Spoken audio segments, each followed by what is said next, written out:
I'm Josh Morrissey. I'm a first-round pick of the Winnipeg Jets, and I currently play for the Prince Albert Raiders.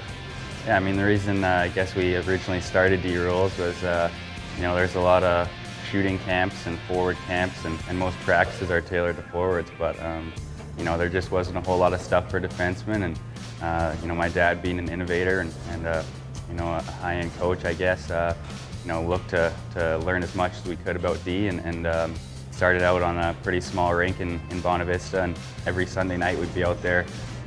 I attended a few different defense camps when we were younger, and they weren't really cutting edge or starting, the new era, new techniques and stuff that we were kind of seeing the game was going. And, we were working on things that I think they were working on back in the 80s. And obviously the game's come a long way since then in a number of ways, but, that was probably the main reason why we started. So no camps really compare, I guess, especially on D-specific skating and tactics that I've been into D-Rules.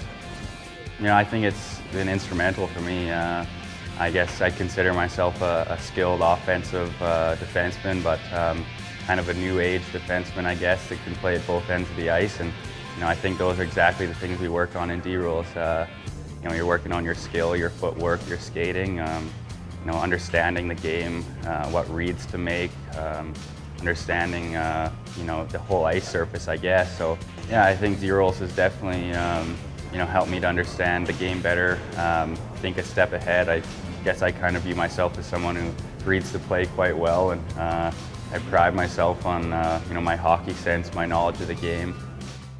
Working on the specifics as far as tactics and skills, I mean, if you watch a NHL defenseman nowadays, kind of the new age guy.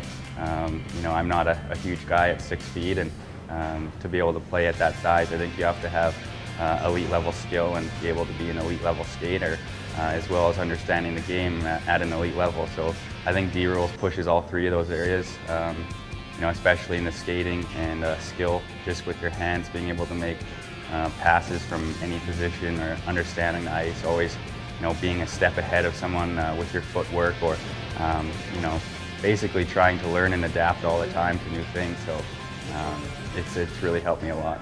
It's not just skating anymore, going around pylons or being able to, skate straight ahead. There's so much transition and, so many factors that go into, being an elite level skater. And, in D-Rules, I guess we're always pushing the limits, trying to become faster, more explosive, quicker, better on our edges, and at the same time all doing that with our head up, being able to make a play at any second. So, I always continue to want to get better, and having some experience now in the American Hockey League level, I understand how, I guess, the next level is, and how, every summer that I come back after the season, there's always things I want to work on specifically. I mean, as you're a young kid, there's a lot of things you have to work on, and as you get older and better, it becomes more specific, more detailed.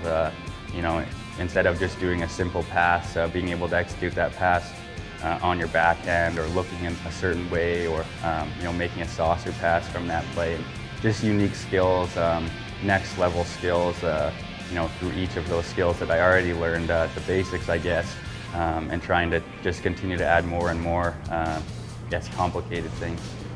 I think the great part of D-Rules and the way the program's based is it's always trying to adapt and get better, always trying to improve, always trying to find new techniques, new ways to do a certain drill, or new ways to do anything, I guess, faster ways to skate or come out of transitions or whatever it is, specific. So because the program's always trying to adapt and change, I think it kind of just changes and gets better on its own.